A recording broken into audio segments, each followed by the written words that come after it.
আজকে আমি কাঁঠালের কাটলেট বানাবো। তার জন্য কাঁঠাল নিয়েছি, কেটে সিদ্ধ করে রেখেছি।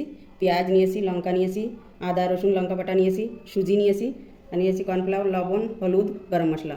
এখন কাঁঠালটা বেটে নেব। কাঁঠালটা বাটা হয়ে গেছে, এবার মশলা দিয়ে দেবো। মশলা দিয়ে মাখিয়ে নেব। পেঁয়াজ কুচি, লঙ্কা কুচি দেবো, পুরো মশলাগুলো দিয়ে দেবো, ভালো করে মাখিয়ে নেব। কাঁঠালটা মশলার সঙ্গে মাখানো হয়ে গেছে। সুজি নিয়েছি, সুজি নিয়ে ওর মধ্যে মাখাবো, কাটলেট বানিয়ে নেব।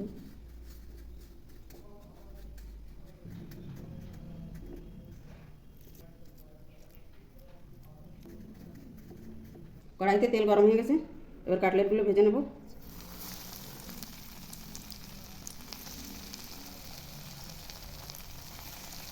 কাটলেটটা এক পাশে সেকা হয়ে গেছে, এবার পাল্টিয়ে দেবো।